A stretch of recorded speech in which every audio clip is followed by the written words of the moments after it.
ये घटना साल 2002 है, जब अपनी मेहनत के दम पर तैयार हुए हिंदुस्तान के सबसे बड़े व्यापारिक साम्राज्य में से एक रिलायंस इंडस्ट्री के फाउंडर धीरूभाई अंबानी की मृत्यु हो गई। भारत के कारोबार जगत के लिए बहुत बड़ा झटका था, लेकिन धीरूभाई अंबानी के उन दो बेटों मुकेश अंबानी और अनिल की जिंदगी का एक यूटर्न भी था। दुनिया भर के लोगों को ये उम्मीद थी कि धीरूभाई अंबानी के इस साम्राज्य को दोनों भाई मिलकर आगे बढ़ाएंगे, लेकिन महज 2 साल के भीतर ही मुकेश और अनिल अंबानी के बीच आपसी लड़ाई छिड़ गई। आपसी लड़ाई की वजह से दोनों भाइयों के बीच एक बहुत बड़ी दीवार खड़ी हो चुकी थी, और जैसे ही इन दोनों भाइयों की आपसी लड़ाई बाहर आई, वैसे ही इन दोनों की मां कोकिलाबेन ने इंटरफेयर करते हुए धीरूभाई अंबानी के साम्राज्य को 2 हिस्सों में बांट दिया। धीरूभाई अंबानी की पत्नी कोकिलाबेन ने मुकेश को ऑयल रिफाइनरीज और पेट्रोकेमिकल का कारोबार सौंप दिया। वहीं दूसरी तरफ छोटे बेटे अनिल के हिस्से में टेलीकॉम, फाइनेंस और एनर्जी एनेक्स आ गए। इतना ही नहीं, कोकिलाबेन को मालूम था कि वो वक्त भी आएगा जब उन दोनों बेटों में ही कारोबारी टकराव शुरू हो जाएगा। इसीलिए कोकिलाबेन ने इन दोनों भाइयों से एक समझौते पर हस्ताक्षर करवाया, जिस पर लिखा था कि दोनों भाइयों के लिए 10 सालों तक एक दूसरे से कंपटीशन नहीं करेंगे, यानी कि अगले 10 सालों तक मुकेश टेलीकॉम सेक्टर के कारोबार में पैर नहीं रखेंगे, जबकि अनिल ऊर्जा और पेट्रोकेमिकल के बाजार से दूर रहेंगे। बंटवारे के कुछ सालों तक अनिल अंबानी के लिए स्थिति अनुकूल थी, लेकिन कुछ वक्त बाद अनिल अंबानी के पतन की भी शुरुआत होने लगी। वहीं दूसरी ओर बड़ा भाई मुकेश अंबानी धीरे धीरे ही सही, लेकिन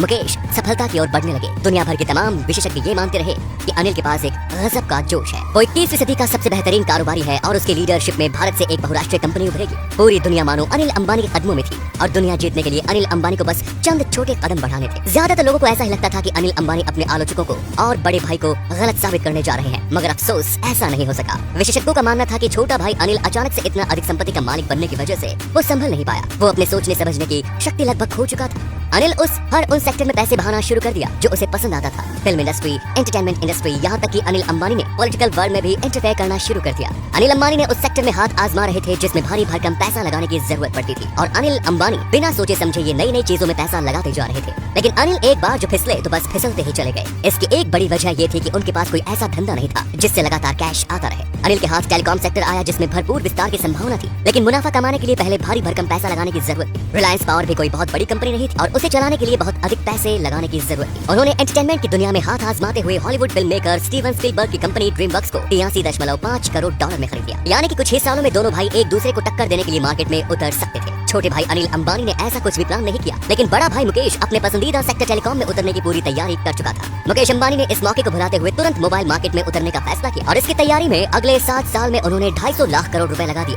और नई कंपनी रिलायंस जियो इन्फोकॉम के लिए हाई स्पीड 4G नेटवर्क पूरी तरह से तैयार किया। मुकेश अंबानी ने बिना शोर शराबा किए रिलायंस जियो के नाम से ही हाई स्पीड इंटरनेट और फ्री कॉलिंग के प्लान को देश के कोने कोने में फैला दिया, और रिलायंस जियो के लॉन्च होते ही एक झटके में देश के गांव-गांव तक इस नई कंपनी की पहचान बन गई। वहीं दूसरी तरफ बिना सोचे समझे हर नई इंडस्ट्री में पैसा लगाने वाले अनिल अंबानी लगातार लुढ़कते जा रहे थे। साल 2007 में अनिल अंबानी जहां पूरी दुनिया के सबसे अमीरों की लिस्ट में 45 बिलियन डॉलर संपत्ति के साथ 6 नंबर पर कायम थे, 2008 आते आते अनिल अंबानी की संपत्ति सिर्फ और सिर्फ 2.4 बिलियन डॉलर रह गई, और अमीरों की लिस्ट में वो 60 अंक पीछे यानी कि 66वें नंबर पर आ गए। अब हालात यहाँ तक पहुँच गए कि अनिल अरबपतियों की सूची में टॉप 2000 लोगों में भी इनका नाम नहीं है। दरअसल बंटवारे के वक्त अनिल अंबानी के हिस्से में जो भी कंपनियां आई, उन्होंने उन पर कम ध्यान दिया, जबकि दूसरे नए क्षेत्रों में और नए प्रोजेक्ट्स में जमकर पैसे बहाए, और खराब कारोबार की वजह से एक के बाद एक उनकी कंपनीज डूबती चली गई। कुछ कंपनियां दिवालिया हो गई तो कुछ को बेच दिया गया। साल 2017 में रिलायंस की कम्युनिकेशंस ने अपना वायरलाइंस बिजनेस बंद कर दिया। साल 2019 में रिलायंस कैपिटल ने अपना म्यूचुअल फंड एंड बिजनेस बेच दिया। साल 2020 की शुरुआत में रिलायंस पावर 685 करोड़ का लोन चुकाने में डिफॉल्ट हो गई। इसके अलावा रिलायंस इंफ्रा करीब 150 करोड़ रुपए के कर्ज में फंस गए। इस तरह अनिल अंबानी को एक के बाद एक झटके मिलते गए। जुलाई 2020 में करीब 2900 करोड़ का बकाया लोन नहीं चुकाने पर यस बैंक ने अनिल अंबानी ग्रुप के हेडक्वार्टर पर कब्जा कर लिया। इसके अलावा जून में भारतीय स्टेट बैंक ने 1200 करोड़ का कर्ज नहीं चुकाने की वजह से अनिल अंबानी को कोर्ट तक घसीटा। आज अनिल अंबानी के पास कुछ भी नहीं है, न तो टेलीकॉम इंडस्ट्री, न एंटरटेनमेंट इंडस्ट्री, यहाँ तक कि खुद का नाम भी नहीं।